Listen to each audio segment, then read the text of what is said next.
안녕하세요. 저는 올해 40대 여자입니다. 저의 이야기를 이렇게 많은 사람들 앞에서 하는 건 처음인 것 같아요. 다들 그렇듯이 저도 여러분 못지않게 아주 놀라운 일을 겪었습니다. 제가 잘못하거나 죄를 지은 것도 아닌데 왜 이렇게 글을 적는 게 망설여지는지 모르겠어요. 혹시라도 저의 사연을 듣고 여러분들은 저 같은 일 겪지 않았으면 하는 바람에 끄적여 봅니다. 저는 연하인 남편과 결혼을 했어요. 원래 제가 연애에서 주도적인 편이기도 하고 이끌어가는 걸 좋아해서 그런지 연하 남자친구가 잘 맞더라고요. 제가 하자는 대로 다 해주고 애교도 많으니까 좋았습니다. 그래서 남편과 결혼했어요. 남편과 연애를 할 당시에는 마냥 귀엽고 순수한 남자라서 좋았습니다. 그런데 결혼은 연애와 아예 다르더라고요. 연애할 땐 좋았던 이 순수함이 결혼하고 나서 보니까 너무 철없고 멍청해 보였습니다. 그렇다 보니 제가 옆에서 스트레스를 많이 받았어요. 저희 부부는 시댁살이를 했어요. 당연히 다른 가족들처럼 고부 갈등이 있었죠. 시부모님과 남편이 살던 집에 제가 얹혀 들어가 살게 되니까 당연히 그 환경에 적응하지 못했습니다. 제가 이렇게 적응도 못하고 매일같이 불편한 곳에서 살고 있으면 중간에서 남편의 역할이 중요하잖아요. 그런데 남편은 나이를 그렇게 먹었음에도 불구하고 아직까지도 엄마 거리고 있었습니다. 시어머니도 아들바라기였고 집안의 모든 분위기는 남편 따라 흘러갔죠. 남편이 집안에서 귀한 외동아들이라 사랑을 더욱 많이 받았어요. 그래서 애교도 많았고 시어머니 눈에는 아직까지도 갓난아기로 보였겠죠. 시부모님과 남편 가족에 저는 가사도우미 역할을 했고 제가 힘든 티를 내도 남편은 알아차리지 못했습니다. 제가 발로 툭툭 치면서 도와달라는 신호를 보내도 남편은 무덤덤했고 시어머니께 바로 일러 바쳤어요. 그러면 시어머니는 저를 째려보며 자신의 아들을 귀찮게 하지 말라는 눈빛을 보냈죠. 시댁살이를 하면서 집에 오면 습관적으로 앞치마를 맺고 자연스럽게 주방으로 향해 밀린 집안일을 했습니다. 일을 마치고 집에 돌아오면 시댁 식구들은 다 자고 있었고 저보고 집안일을 하라는 신호인지 빨랫감과 설거지거리를 잔뜩 쌓아놓으면 저는 새벽까지 일만 하다가 잠에 청합니다. 남편은 자신의 아내가 퇴근을 하고 집에 온지도 모르는지 코를 골며 천하태평하게 잠을 자고 있죠. 한 번씩 남편의 그런 모습을 보면 너무 얄미워서 한 대 쥐어받고 싶지만 또 시어머니께 일러 바칠까봐 꾹 참아요. 그런데 시집살이는 여기서 끝이 아니었습니다. 제가 집안에서 유일하게 전문직을 하고 있어요. 나름 변호사 일을 하고 있고 다른 사람들은 이런 제가 좋은 능력을 가진 남편을 만날 줄 알았대요. 그런데 제 남편의 직업은 없습니다. 무직이에요. 원래 작은 가게를 운영하고 있었는데 결혼하고 나서 얼마 지나지 않아 가게를 그만뒀습니다. 다시 사업에 대한 공부를 하고 다시 시작하겠다는 말만 반복할 뿐 제 눈에는 노력하는 게 보이지 않았습니다. 그저 결혼을 하고 안정적인 삶을 살 뿐더러 제가 주기적으로 용돈까지 주고 있으니 일자리를 구할 필요가 없었겠죠. 이런 남편을 보고만 있으면 한숨만 나옵니다. 그런데 저한테 돈을 받아서 쓰는 사람은 남편뿐이 아니었어요. 시어머니도 저에게 용돈을 타서 씁니다. 제 연봉이 대충 얼만지 아셔서 저에게 조금씩 빌려가세요. 남편과 시어머니는 제가 일을 할 동안 제 카드로 백화점 쇼핑을 하기도 하고 여행도 자주 갑니다. 저는 그저 그들에게 지갑일 뿐이었죠. 정말 바보 같게도 이 정도까지는 견딜 수 있었어요. 제가 돈을 중요시 여기는 짠순이도 아니었고 남편의 철없음을 알면서도 결혼한 제 선택의 대가라고 생각했습니다. 그런데 딱 한 가지, 정말 견디지 못할 행동이 있었죠.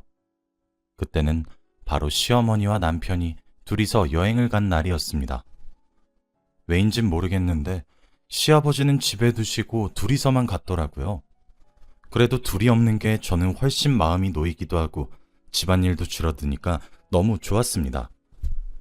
그때는 또 주말이라 출근도 하지 않아서 집에서 시아버지와 TV도 보고 바둑도 두면서 재밌게 놀았어요. 오랜만에 편안히 휴식을 취하는 느낌이 들었죠. 항상 제가 시어머니와 남편의 눈칫밥을 먹으면 시아버지가 조금씩 도와주셔서 나름 버틸만 했습니다. 시댁 가족 중에서 시아버지를 제일 좋아하기도 하고요. 원래 과묵하시고 말수가 적은 편이신데 그날따라 더 말이 없더라고요. 그런데 바둑을 두시다가 시아버지가 저에게 충격적인 말을 하시기 시작했습니다. 난 네가 여자로 보인다. 바둑돌을 하나씩 두시면서 너무 뜬금없이 말을 하시는데 머릿속이 새하얘졌습니다. 그리고 말이 나오지 않았고 얼마 지나지 않아 속이 역겹기 시작했어요. 도대체 이 집안에는 정상인 사람이 하나도 없다는 생각이 들더라고요. 저는 그 상태로 자리에서 일어나 화장실로 뛰쳐들어가 속을 개어내기 시작했습니다. 그런데 시아버지가 저를 따라 화장실로 들어오시더니 제 등을 두들겨 주시더라고요. 원래라면 그 손길이 소름 끼치진 않았겠지만 저는 시아버지가 제 등을 두들겨 주시는 게 너무 싫었습니다. 최대한 빨리 상황을 정리하고 저는 방으로 들어가 문을 잠궜어요. 이 상황이 도저히 믿기지 않았고 그날부터 시아버지가 무서워졌습니다. 원래 자연스럽게 대화도 잘하고 서로 장난도 많이 치는 사이였는데 그게 아예 불가능하겠더라고요. 시아버지와 한 공간에 있는 것도 싫었고 당장이라도 남편과 분가를 해야겠다고 생각했습니다. 그리고 남편이 시어머니와 여행을 갔다 온 순간 바로 분가에 대한 이야기를 꺼냈어요. 그런데 남편이 가만히 혼자 생각할 사람인가요? 제가 분가라는 말을 꺼내자마자 어린아이처럼 안방으로 달려가 제가 말한 모든 이야기를 전했습니다. 당연히 시부모님은 반대하셨죠. 다들 반대를 하셔도 저는 꼭 나간다고 했고 대출을 최대한으로라도 받아서 집을 구하겠다고 했어요. 제가 이 집에서 가사 도우미 역할과 지갑의 역할을 하고 있으니 이 집에서 나가는 걸 반대하실 줄 알았습니다. 그런데 두 분이서 분가를 반대한 이유는 따로 있었어요. 바로 시어머니의 몸이 좋지 않다고 했습니다. 갑작스러운 소식에 저와 남편은 너무 심각해졌고 그 순간 저희는 넷이서 동그랗게 앉아 이야기를 나누었어요. 시어머니는 표정이 어두웠고 무겁게 말을 이어나가셨습니다. 나도 너희를 분가시켜주고 싶은데 내 몸이 지금 말이 아니구나. 일찍 말하려고 했는데 걱정시킬까봐 진작 말을 못했단다. 사실 내가 간암이란다. 갑작스러운 암 소식에 저희 둘은 입이 떡하고 벌어졌어요. 그리고 남편은 갑자기 펑펑 울기 시작했습니다. 원래 시어머니가 술을 좋아하시기도 하고 늘 자기 전 소주 한 병은 꼭 마시고 자는데 이렇게 암이 걸리실 줄은 꿈에도 몰랐어요. 시어머니는 간이식을 받아야 한다고 했고 지금 이식자를 구하고 있답니다. 저는 당연히 다른 사람이 시어머니에게 간이식을 해줄 줄 알았어요. 마음속으로는 얼른 간이식을 해주는 사람이 나타났으면 좋겠다고 생각했죠. 그런데 갑자기 남편이 제 손을 덥석 잡더니 이상한 말을 하기 시작했습니다. 여보, 우리 엄마 간이식 적합성 검사 받자. 우리 엄마 너무 불쌍하지 않아? 나 엄마 없이 못 산단 말이야. 남편은 제가 시어머니에게 간이식을 해준다는 걸 당연하게 생각하고 있었고 저는 너무 당황스러웠습니다.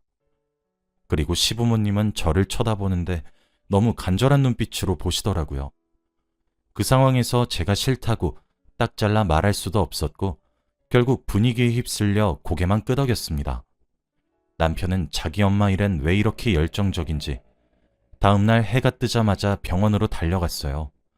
병원으로 가는 내내 혹시라도 제가 시어머니에게 간이식이 적합하게 결과가 나오면 어떡하나 걱정했습니다. 그래도 정말 확률이 적기도 하고 아예 남남인데 가능성이 없다고 생각했죠. 하지만 마음 한켠에는 정말 간이식을 해드려야 하나 고민을 하며 검사를 진행했던 것 같습니다. 검사 결과가 나오기 전까지 시어머니는 저에게 너무 잘해주셨어요. 생전 주지 않으시던 용돈도 다 주시고 자기가 다 하겠다며 집안일도 손수 다 하셨죠. 그 모습을 보고 저는 더 간이식을 해드리기 싫었습니다. 속이 뻔히 보이는 시어머니의 행동들이었거든요.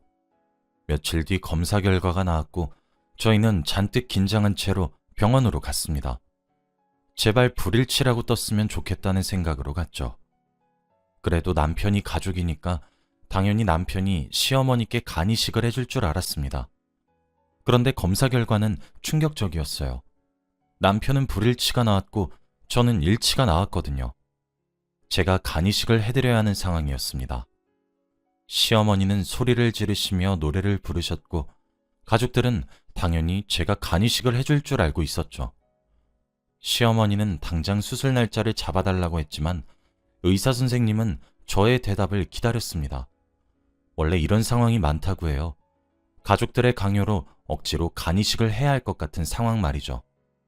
그런데 저는 도저히 시어머니께 간이식을 해드리고 싶지 않았습니다. 저는 시어머니께 한 번도 감사한 적이 없었거든요. 결혼할 때 땡전 한 푼도 받지 않고 결혼을 했고 결혼 후 시댁살이도 너무 지옥 같았어요. 차라리 결혼 전이 더 나을 정도로 말이죠. 그때 의사 선생님께서 저를 보시더라고요. 저의 대답을 기다리고 있었고 저는 눈치를 살피며 저의 의견을 이야기했습니다. 저는 수술 안 할래요. 의사 선생님은 예상하고 있었단 반응이었지만 가족들은 저의 대답을 듣고 상당한 배신감을 느낀 것 같았어요. 그리고 시댁 식구들은 저에게 온갖 욕설을 내뱉기 시작했습니다. 어떻게 가족이 돼서 간이식을 안 해줄 수 있냐, 이때까지 자기가 해준 게 얼마냐 등등 말도 안 되는 소리를 짓거리는데 화가 나더라고요. 해준 게 있다고요? 저 결혼하고 지금까지 단 한 번도 행복한 적 없었어요. 가사도우미에 쥐갑 취급하시던 분들이 누군데요? 그리고 시아버진 저를 여자로 보인다는 그런 더러운 말을 짓거리는데 어떻게 간이식을 해드려요? 이러니까 사람이 늘 착하게 살아야 돼요. 인간고란 말이 괜히 있는 게 아니라니까요? 제가 이매를 내뱉고 얼마 지나지 않아 제 볼로 무언가 날라왔습니다. 그건 바로 시어머니의 손바닥이었어요. 시어머니는 제 말이 끝남과 동시에 제 뺨을 내리치셨고 그곳은 정적이 흘렀죠. 다들 당황해서 말을 못하고 있었는데 저는 그 자리에서 딱 한마디만 하고 나왔습니다. 이걸로 제가 간이식 안 해주는 거 퉁치죠? 이혼할 테니까 다신 저 찾지 마세요. 이 말을 내뱉고 저는 병원을 빠져나와 집으로 갔습니다. 그리고 펑펑 울며 짐을 쌌고 바로 친정으로 돌아갔죠. 그런데 이 눈물이 마냥 슬프고 억울해서 나는 눈물이 아니었습니다. 한편으로는 속 시원하기도 했고 드디어 이 지옥 같은 인생이 끝났다는 생각에 행복함도 조금 있었어요. 시어머니가 간이식을 못 받는 건 죄송하긴 했지만 죄책감은 없었습니다. 저와 남편은 서로 얼굴도 보기 싫어서 깔끔하게 합의 이혼을 했고 저는 다시 혼자가 되었어요. 결혼을 한 번 하고 나니까 혼자 사는 게 너무 좋더라고요. 그리고 친정집에서 가족들의 품에서 편안한 삶을 사니 남편과 이혼을 한 게 정말 잘했다는 생각이 들었습니다. 평소와 다름없이 변호사 일을 하고 있었고 다양한 의뢰인들을 만나며 법정에 섰어요.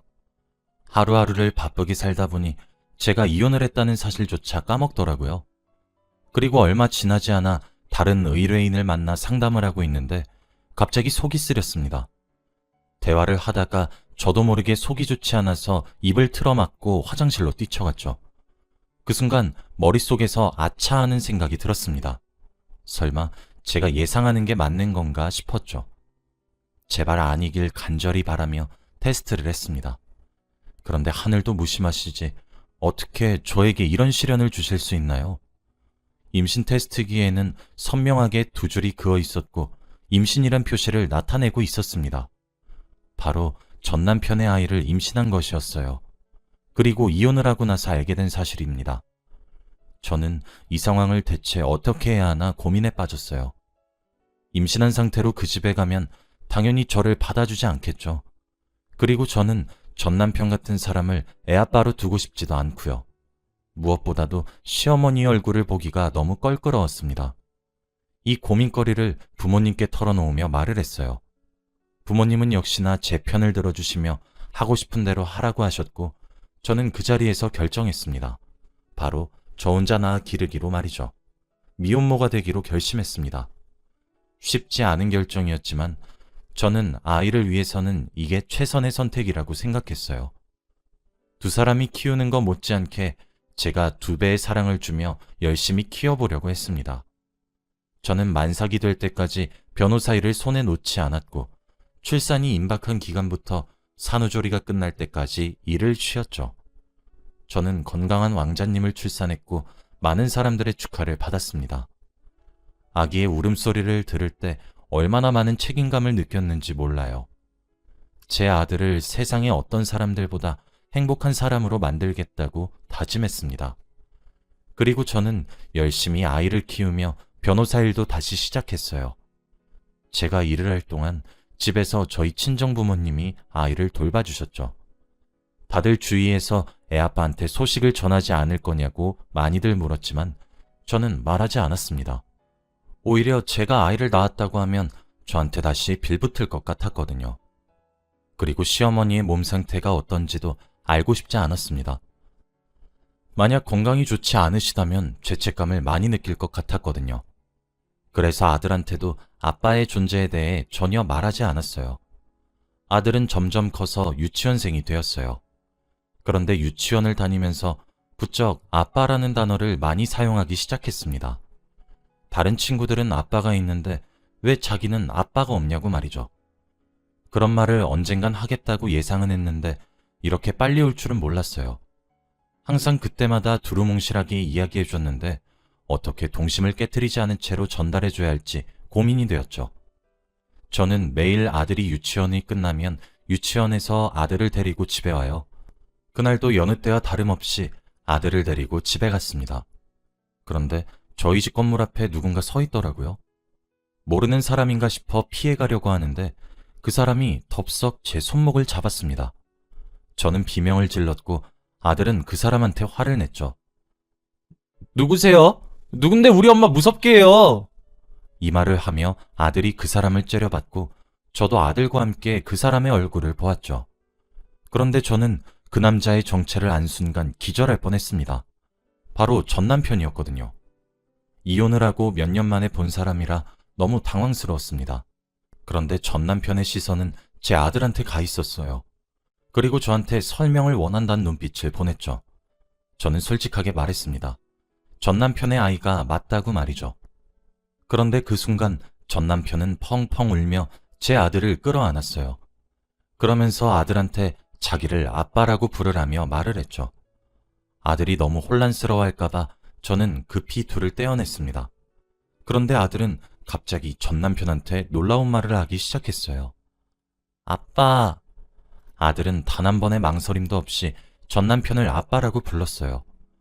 저와 전 남편 둘 다 놀랐고 저는 이 상황을 과연 좋게 받아들여야 하나 고민했습니다. 이미 되돌릴 수 없는 데까지 와버린 것 같았고 저는 전 남편과 이야기를 나누어야 했어요. 아들을 집에 먼저 보내고 저는 전 남편과 근처 카페에서 이야기를 했습니다. 몇 년 전에 비해 살도 많이 빠지고 고생도 많이 했는지 동안이었던 얼굴이 많이 수척해졌더라고요. 딱 봐도 돈을 벌기 위해 많은 고생을 한 것 같았습니다. 그런데 전 남편은 저에게 충격적인 제안을 하기 시작했어요. 저는 지금 생각해도 여전히 놀랍고 믿기지 않습니다. 왜냐하면 전 남편은 저에게 다시 합치자는 말을 했거든요. 지금 시어머니가 돌아가셔서 저를 괴롭힐 사람이 없대요. 그리고 시아버지도 집을 나가셔서 어디 간지도 모른다고 했고요. 무엇보다도 저와 이혼을 하고 제 생각을 엄청 많이 했다고 합니다. 혼자서 막노동도 하고 이것저것 하면서 얼마나 희생을 했는지 배웠다고 했죠. 그리고 아들까지 있으니 더 이상 물러서기 싫다고 했습니다. 제 손을 잡더니 갑자기 불쌍한 눈으로 저를 쳐다보았고 재혼을 하자는 말을 했죠. 그리고 저는 바보같이 전 남편의 그 눈빛에 흔들렸습니다. 지금 생각해도 제가 참 한심했던 것 같아요. 생각해보니 아이도 아빠란 존재가 필요하기도 하고 전 남편도 옛날과 다르게 철이 든 것 같더라고요. 솔직히 그때는 전 남편에게 싫다고 거절을 했지만 내심 혼자서 고민을 많이 했습니다. 저도 모르게 스스로 전 남편을 기다리고 있었던 것 같아요. 그리고 과거의 일을 떠올리며 저희가 이혼한 이유가 오로지 시어머니 때문이란 생각이 들더라고요. 무엇보다도 제가 고민을 할 동안 전 남편은 저와 아들에게 매일같이 찾아와 아빠의 역할을 했습니다. 양육비를 벌기 위해서 하루 종일 일도 했고 아들한테 장난감도 많이 사주었죠. 아들도 아빠가 생겨서 너무 좋다며 예전보다 많이 밝아지기도 했고요. 한순간에 모든 상황들이 잘 풀리니까 제가 잠깐 방심을 했나 봐요. 전 남편의 끈질긴 매달림 끝에 저희는 재결합을 하기로 했습니다. 솔직히 주위에서 보는 시선이 좋진 않았어요. 제가 또 후회할 거라며 말렸지만 저는 한 번만 더 이 남자를 믿어보기로 했습니다. 전 남편과 재결합을 하고 처음엔 너무 좋았어요. 드디어 바라던 분가를 했고 가족이 드디어 꾸려지니까 너무 안정적이더라고요. 아들도 아빠와 노는 걸 더 좋아했고 저도 아이에 관해 이야기를 나눌 사람이 있으니까 심적으로도 평온했습니다. 그렇게 몇 달간 아주 행복한 결혼 생활을 했던 것 같아요. 그런데 왜 이렇게 행복할 때 불행은 찾아오는 걸까요? 정말 오랜만에 단란한 가족 분위기라 제가 너무 긴장을 늦추고 있었나 봅니다. 저한테도 이제 행복이 찾아오는 줄 알았는데 그건 모두 저의 착각이었죠. 왜냐하면 바로 남편의 외도였습니다. 흔히 다들 남편의 외도를 발견하는 것과 비슷하게 저도 남편이 휴대폰을 잠그고 집에 늦게 들어오면서 시작이 되었어요. 처음엔 의심이었지만 갈수록 확신이 들어서더라고요. 정말 말문이 턱 막혔습니다. 그런데 더 충격적인 건 따로 있었어요. 남편을 미행하면서 한 숙박업소로 들어가는 걸 보았습니다. 같이 들어간 여자는 굉장히 젊어 보였고 그 여자와 불륜관계라는 걸 알 수 있었죠. 그런데 그곳에 들어가기 전 한 아주머니와 인사를 나누더라고요. 그 여자는 아주머니한테 굉장히 공손하게 허리를 굽혔고 남편과 그 아주머니는 당연하다는 듯이 인사를 받았어요. 그 아주머니는 돈도 많아 보였습니다. 온몸이 명품이었고 손짓도 우아했죠. 그리고 그 아주머니가 선글라스를 벗는데 저는 너무 놀라서 입이 떡 벌어지고 말았습니다. 두 눈을 씻고 봐도 그 여자는 시어머니가 맞았거든요. 남편이 죽었다고 했던 시어머니가 어떻게 멀쩡히 살아있을 수 있나요? 말이 나오지 않았고 저는 냅다 사진을 찍기 시작했습니다. 셋이서 그곳으로 들어가더니 얼마 지나지 않아 시어머니만 나왔어요. 그리고 남편과 그 젊은 여자는 다음날 아침이 되어서야 나왔습니다. 정말 이 상황이 대체 어떻게 된 일인지 믿기지 않았죠. 어떻게 죽은 시어머니가 살아있을 수 있나요? 저를 속였다는 생각에 화가 미친 듯이 났고 남편한테 복수를 하고 싶었습니다. 제가 변호사다 보니 이런 부분에서 철저하게 증거 수집을 했고 그동안 남편은 눈치도 못 채게 했죠. 남편이 빼도 박도 못한 증거들을 찾았고 시어머니에 대해서도 자세히 조사하기 시작했습니다. 남편이 눈치채기 전 저는 남편과 시어머니 그리고 그 상간녀 앞으로 고소장을 보냈고 아들을 데리고 유유히 친정으로 갔어요. 그리고 얼마 지나지 않아 고소장을 받은 남편이 연락이 오더라고요. 말도 안 되는 핑계를 대는데 헛웃음이 나왔습니다. 그런데 남편보다 더 어처구니 없는 행동을 한 사람이 있었어요. 바로 그 상간녀입니다. 어떤 당돌함인지 저에게 개인적으로 연락이 와서 잠깐 만나자고 하더라고요. 너무 뻔뻔해서 오히려 제가 더 당황스러웠고 한 카페에서 만나 이야기를 나누었습니다. 그런데 그 여자는 예상 외의 모습이었어요.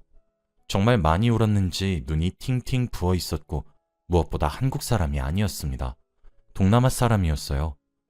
처음엔 많이 울었길래 일부러 감성팔이라는 줄 알았습니다. 그런데 그 여자가 저에게 충격적인 말을 하기 시작했어요. 우선 제 남편이 유부남인 줄 몰랐다고 했습니다. 그리고 무엇보다도 더 놀란 것이 있었죠. 바로 제 시어머니가 살아계셨던 이유는 이 여자가 간이식을 해줬다고 해요. 간이식을 해주면 제 남편이 결혼해주겠다는 말에 이 여자는 바보같이 간이식을 했대요. 그리고 당연히 결혼을 바로 해줄 줄 알았는데 남편이 미룬다고 합니다. 하지만 여기서 끝이 아니었어요. 이 여자는 최저시급도 못 받는 곳에서 하루 종일 일을 하며 번 돈으로 시어머니한테 다 갖다 바친대요. 원래 한국에 일을 하고 고향에 있는 가족들한테 돈을 보내야 하는데 시어머니한테 잘 보여 결혼하기 위해서 돈을 다 갖다 바친다고 했습니다. 그리고 얼마 전 고소장이 날라와서 너무 놀랐대요. 가정이 있는 사람인 줄 몰랐다며 미안하다고 사과를 하더라고요. 그 여자의 말을 듣는데 제가 더 답답하고 한심하더라고요. 어떻게 세상에 이런 바보 같은 여자가 있을 수 있나요? 그 여자는 제 남편한테 미쳐서 결혼 하나만 보고 이 지경까지 온 거였습니다. 너무 황당해서 아무 말도 못하고 그 여자를 멍하니 쳐다봤어요. 그 여자는 자기가 했던 짓이 얼마나 바보 같았는지 스스로 깨달았는지 저에게 말을 하더라고요. 바로 복수를 하고 싶다고 말입니다. 한 번도 누군가한테 복수를 하겠다고 마음먹은 적이 없었는데 이번 일로 많이 깨달았대요. 저에게는 양심이 없지만 제 남편한테 콩밥을 먹이고 싶다고 했습니다. 그 여자의 눈빛은 불타오르고 있었고 저는 그 여자의 말에 찬성했죠. 저희 둘은 복수를 하기로 했습니다. 그 여자와 저는 쌍으로 남편과 시어머니께 고소장을 보냈어요. 그리고 한순간에 두 가지의 사건을 감당해야 하는 남편은 제발 고소를 취하해달라고 했죠. 저희는 한 귀로 듣고 한 귀로 울리며 고소를 진행했습니다. 전 남편은 위자료를 저희에게 엄청나게 물려줘야 해요. 일부러 감옥에 가는 것보다 평생 갚아도 못 주는 금액을 위자료로 제시해서 골탕 먹이고 싶었습니다. 빚을 져서라도 다 못 갚는 금액이었죠. 그리고 저희는 이혼을 했고 그 여자도 고소가 끝나자마자 자신의 고향으로 갔습니다. 혹시라도 전 남편이 보복을 할 수 있으니 제가 돌아가라고 했어요. 그 여자는 자신의 고향으로 돌아가기 직전까지 울면서 저에게 생명의 은인이라며 고맙다고 했고 저는 앞으론 남자한테 그렇게 퍼주지 말라고 일침을 날렸습니다. 그리고 전 남편은 이리저리 돈을 빌리고 다녀야 했어요. 양육비에 두 여자한테 위자료까지 주어야 하니까 감당하기 어려워했습니다. 그런데 이 상황에서 시어머니가 더 어처구니가 없어요. 겨우 이식받은 간으로 건강하게 살지는 못할 망정 다시 술을 드시기 시작했거든요. 매일 한 병을 먹고 자던 습관이 다시 도져서 매일 술을 달고 사신다고 합니다. 정말 이런 거 보면 사람 참 쉽게 안 변하는 것 같아요. 이런 집안에 시집이나 가서 제 인생을 망쳐놨던 것 같습니다. 그래도 후회나지 않아요. 언제 한번 이런 광경을 보겠나요? 전 남편이 돈에 허덕이고 시어머니가 술만 먹으면서 사는 인생 말이죠. 저는 이제 속이 후련하고 아들만 열심히 키우려고 합니다. 아들이 조금 더 크면 다 알려주려고 해요. 제가 한 행동들이 엄마로서 부끄럽지도 않거든요. 여러분은 저 같은 일 겪지 않았으면 좋겠습니다. 저의 이야기는 여기까지예요. 들어주셔서 감사해요.